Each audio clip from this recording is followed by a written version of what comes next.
Hello, everyone. Oh, sorry. Hello, everyone. How is everyone doing?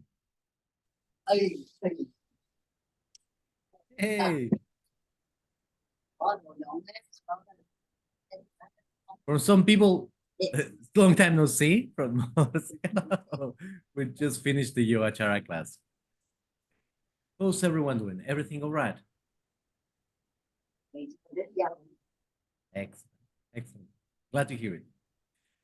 So, welcome to the Bodhisattva Beatblast of March 2024. As always, we're going to get together. We're going to meditate. Hey, we're going to have, I think, a good time together, trying to move a little bit more the path to Shambhala, right? But as always, before we start, I'd like to ask any question about anything. If it's Sandrick, I'll probably later about it. But if you'd like to ask any question, any comment about anything, everything that we have going. Meanwhile, you can type it. You can at any point mute yourself. If you like, I'm going to let you know a little bit of how the Mara roast is shaping to be, but which is shaping to be absolutely great. So probably you have already heard. Hey, hello, Nick. But we're going to meet again this year. Hello, Shante. How are you doing? Louis, we're going to meet this year in just a couple of months, which for me it's amazing. Because when we started the TRC, it was just before the pandemic. We had the worst timing. We were just before the pandemic, and we had everything stopped. We had a trip to meet, set up, everything ready, and the pandemic came, and for like 4 years we couldn't meet. And last year we met everyone together for the first time in Atlanta, and then we met on November for Freshwell, and then we're going to meet again this year. So for me, it's wonderful because we're starting to be able to share space together. And this space also is very important because we're starting to share monthly spaces where we can everyone see and practice together. We're just discussing with the UHR people why practicing together is so important. Because in that way we purify more of La Vijnana. We connect to each other real time. It's great if the only thing we can connect is synchronically, that's all right. But less being together is so good. So I'm glad that this is happening monthly, and I'm very glad that we also have the big gatherings. So yes, Tara, you wanted to ask something? No, sorry. No problem. No problem at all. So this year, what we're going to do, we're going to meet in Buenos Aires at the end of May, right? And we already have all the activities set up. So let me just give me 1 second. I'm opening the days now.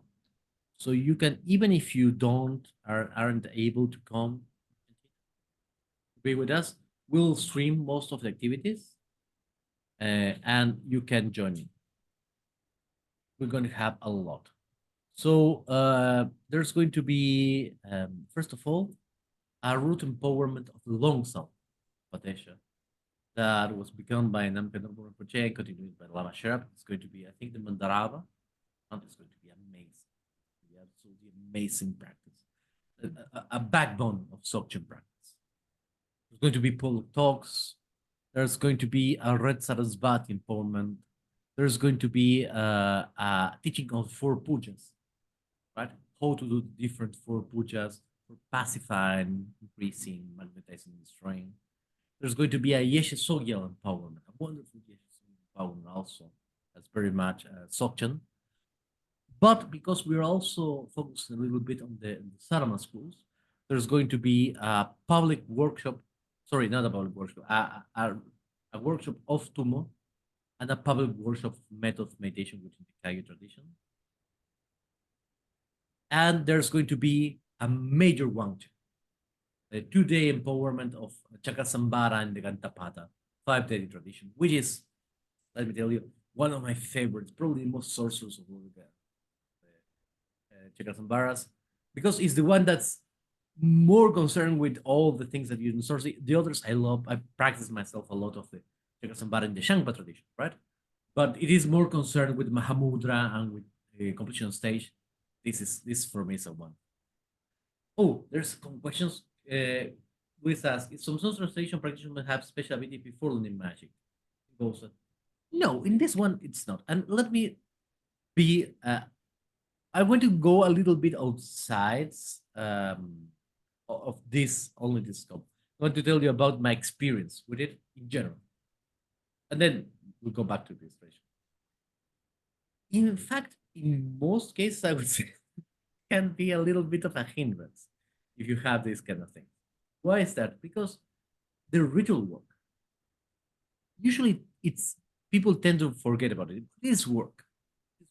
That's why if you go, to, for example, to any traditional society, you don't have to go Nepal, Tibet, live in Mexico, right? Right, Luis? If you go to any indigenous community like here, it's not like everyone does everything. There's usually one particular, which people call the shaman, or here in Argentina, the misayok, right? Or the paye. The person who's working at that. And it's work. It's basically there's the village and there's this guy, and this guy gets paid to do this. And everyone else can do whatever they want. Sometimes it is elected by family, sometimes it is because he's the only one who knows how to.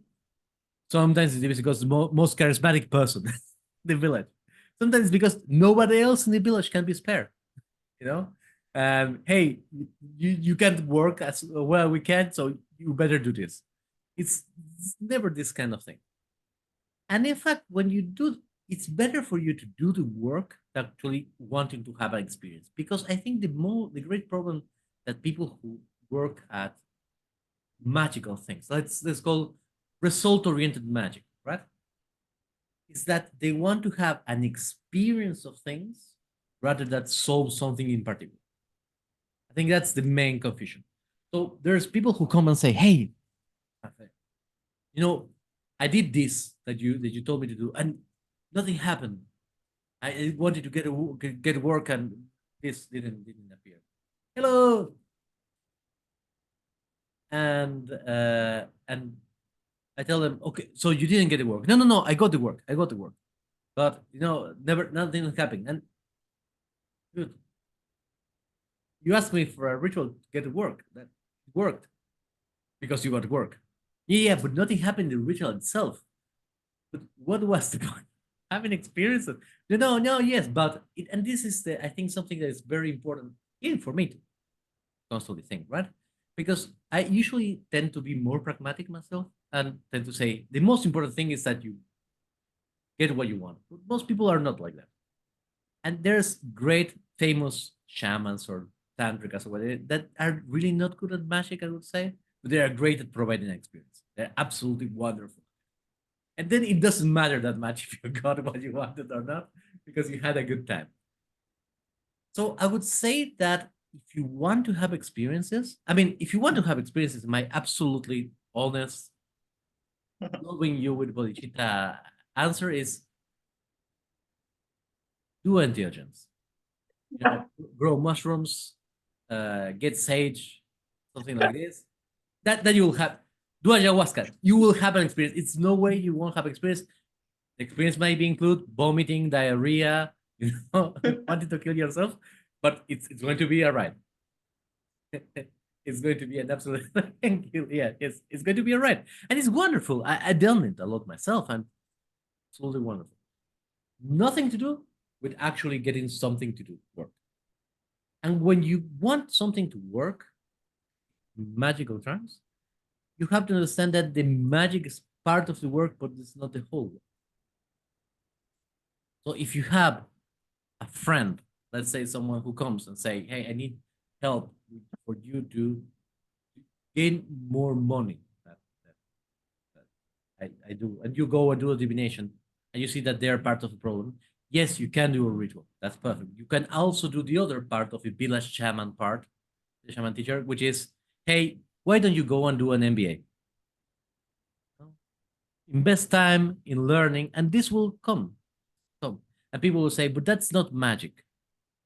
Again, are you do you want the result or do you want the experience? If you want the experience, again, my advice, there's wonderful experience. Go if you want like have a very uplifting experience. I myself love to rave.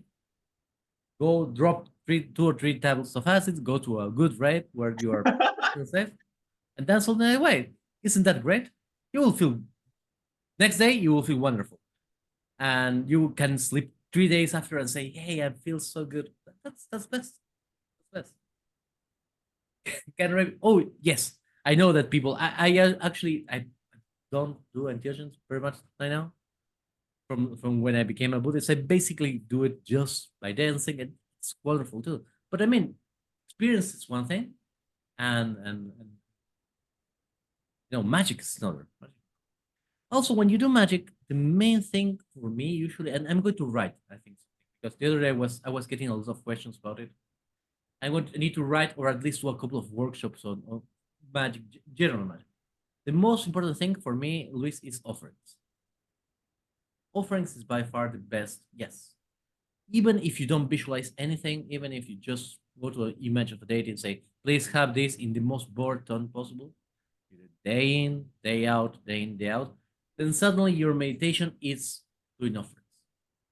You have to wake up, set the offerings, you have to go in a particular one, and it becomes a kind of communication with the deity, right?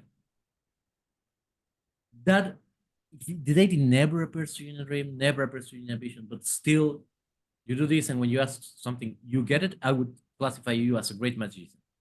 Even if you don't believe in it, if you have like a picture of, I don't know, a picture of Elon Musk hugging Donald Trump, and you say, "Lords of Capital, endow me with money," and you tell them, I don't know, severance letters, right, from workers that they did. But then you start getting money. That's wonderful. What do you want? What do you want more, right? I think that's the main thing. And yes, Tara, I absolutely. It's about grinding yourself down. And yes, Jacob, that's the main thing. And for me, this is actually has a name in the in the Buddhist Buddhist system, which is the greatest sign is the sign of no sign, which is you don't have a particular sign, but your life changes. That is classified as the greatest of the. Usually, you have the first is you have an intimation of the deity, then you have a dream of the deity, then you have a waking vision of the deity, then you have a waking vision when people can see the deity, then you have like statues coming to life, and the greatest of them is that your life changes. And this is something that happens. It's very good because I have seen people who had amazing experience, and they're still assholes. They were assholes before, they're assholes later. So, what was the point, right? So I think that's a very important thing, Jacob. And there, one of the things that happened to me when I was learning shamanism here in the north was that one of the teachings. I don't know. I probably tell you about this. They gave you like a rock, a big rock, and a smaller, harder rock, and you had to basically scrape them together until you have a mortar, a pestle. And you would like, but I can get a mortar and a pestle, don't like, or I can bring my Dremel and do it. And the point was, it was so mind-boggling numb. You had to camp out and stay days in, days out. That at night you couldn't sleep, you were all cramped and everything else. That you would start having dreams and visions. It was kind of the same thing of a malakand, right? What's the point of a malakand? Just to keep doing something repetitive, boring, until the boredom itself kind of saturates you, and from that saturation comes the vision. Which is also one last thing I would say about this, but I'm sorry that this answer took me to so many places, but it is something that is important to know that I have never seen people who are very enjoying the experience have a good powerful vision, and the moments that I had visions or things that they were like more life changing weren't when I was in other things. Like I was tired. A lot of times when I was very bored in my practice, even if it's like almost a self defense of the mind, right? You can think that I'm hallucinating just to escape the absolute boredom of sitting there, but still works. Still works. And believe me that those visions are like, whereas if you take intelligence or something like this, it's enjoyable, but there's also this like how much is me, how much is planned. There's always I don't know. I hope with everything I said, I answered that. If not, let me know, Luis. Yes, thank you. It was enlightening. And I asked mainly because in some traditions here in Mexico, the people who do this job, this shaman thing, they usually have, they see ghosts or they can see energies, something like that, and that is a requisite. But I now want to explain. I understand it's not necessary. No, that's correct. That in my experience, it's them uh, trying to not get competition. Here there is when you go, for example, we're going to go to a witches market here, right?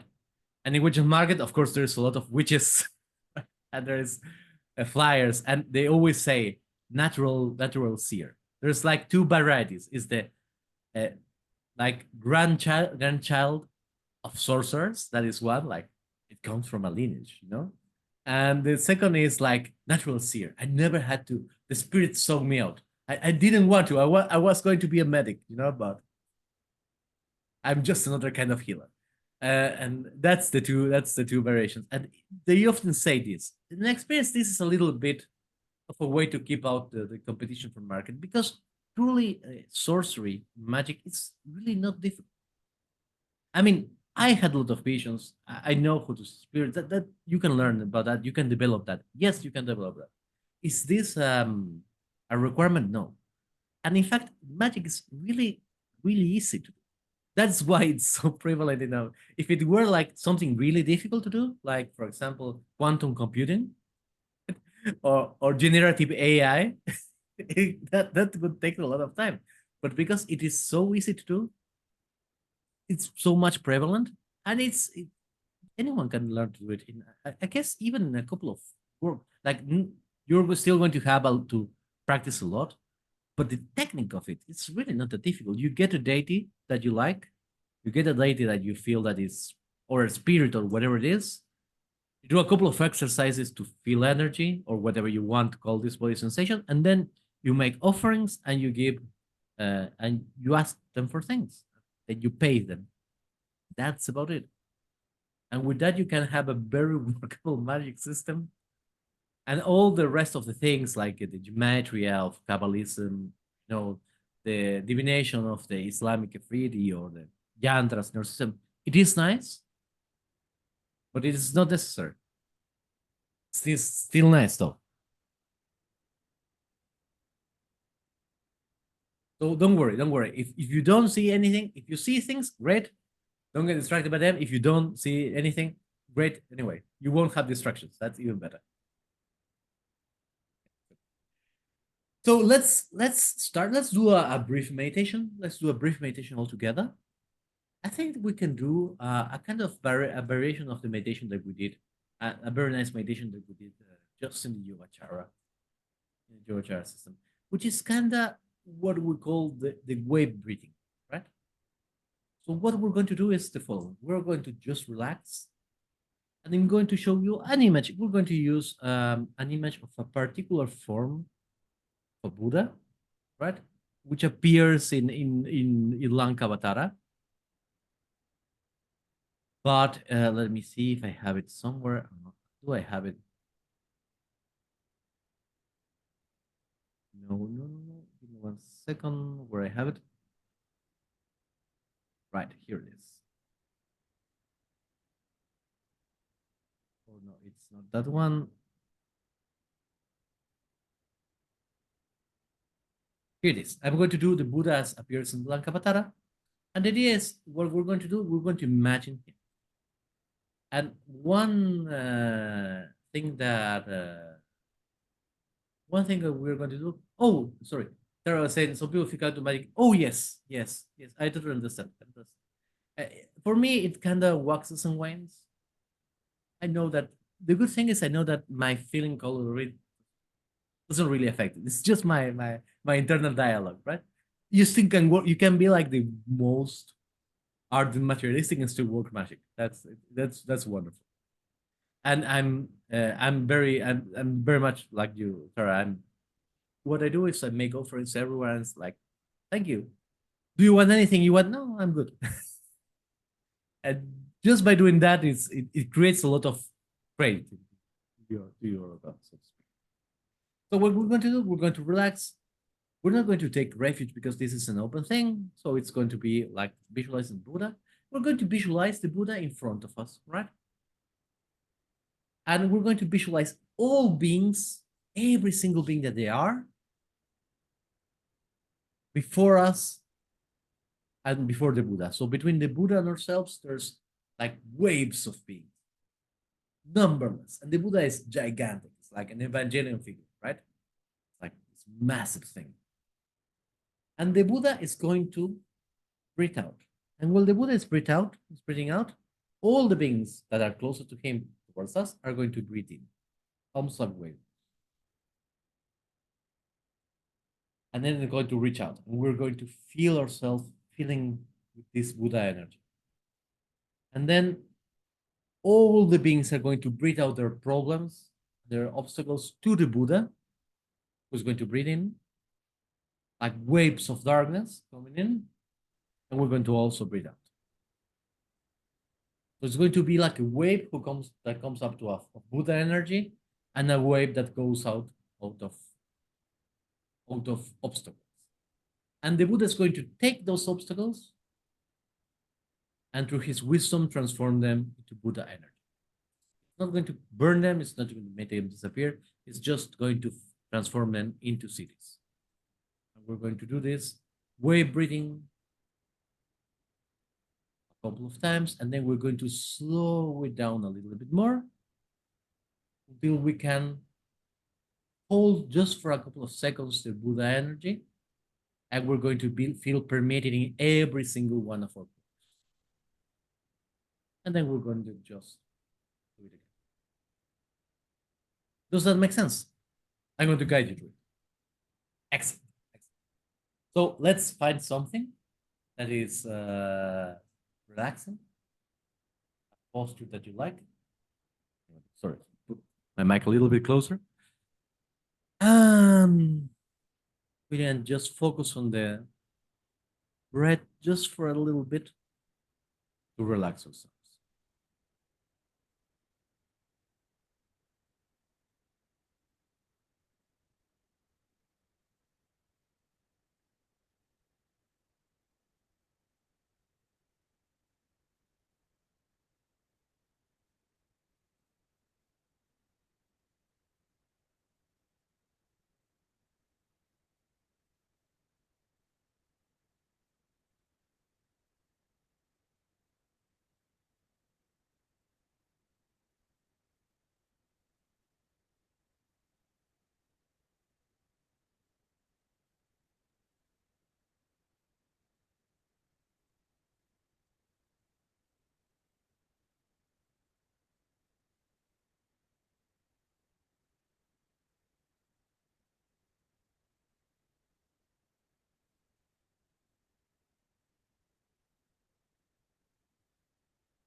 Now, I want you to imagine, like,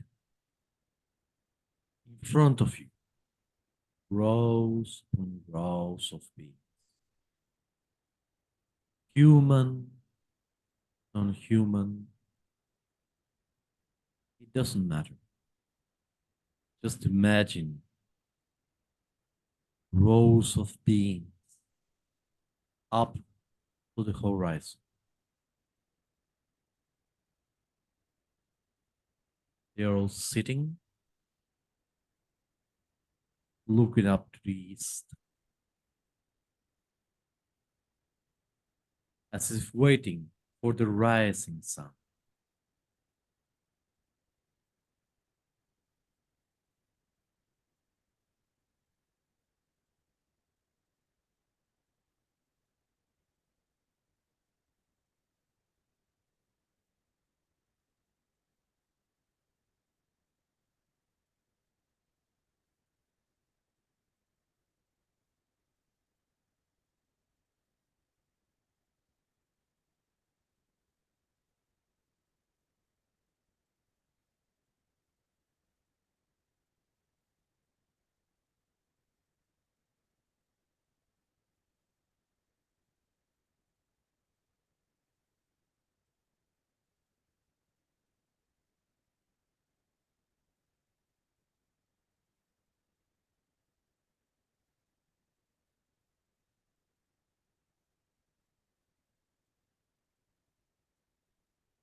Now, arising from the east comes not the sun itself, but the kinsman sun,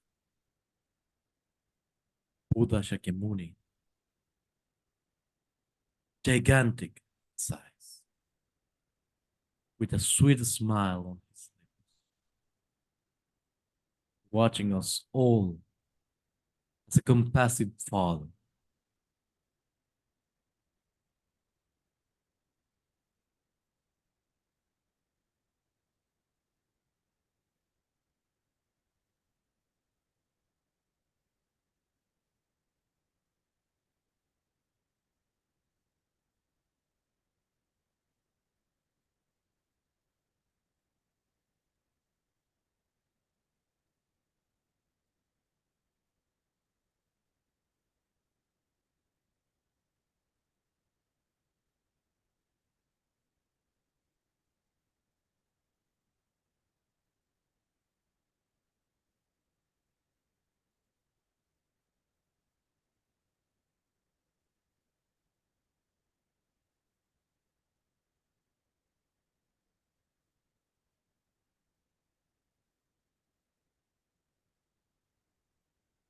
Now, with every out breath, the Buddha sends waves of Buddha energy that we breathe in, and with all out breath, he sends waves, obstacles that the Buddha takes in and transforms. We breathe in, breathe out for a little while.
And now we're going to do one last thing. We're going to inhale. We're going to hold this energy, this Buddha energy, and while we're holding, all beings and ourselves are going to distribute it to our bodies till we feel that our pores shake with light, and then we're going to exhale. We're going to do this 3 times. We're going to start by inhaling,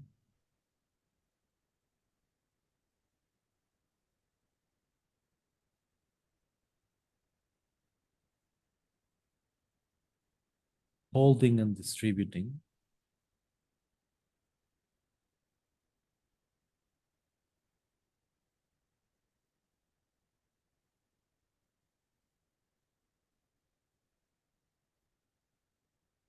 exhaling.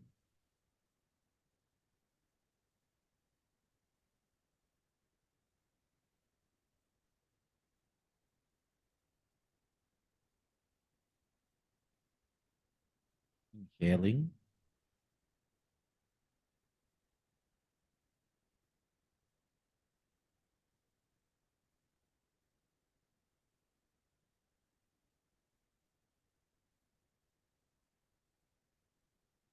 holding,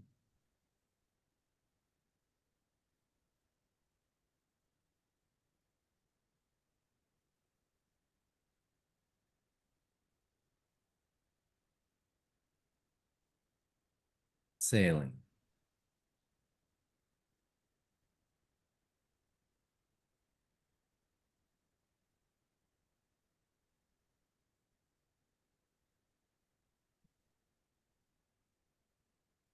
Inhale one last time. 3 times, sorry.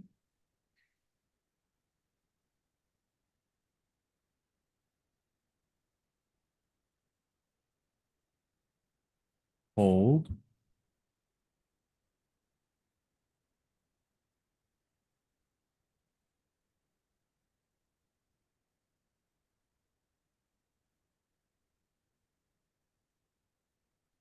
exhale.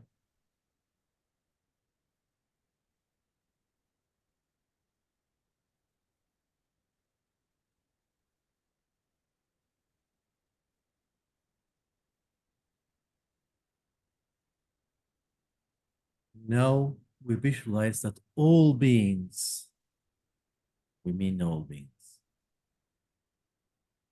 are filled with the same Buddha energy that the Buddha so.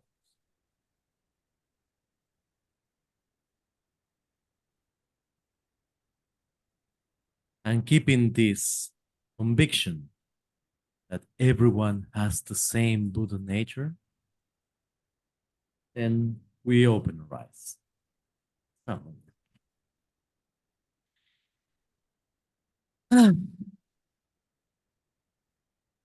How was it, everyone?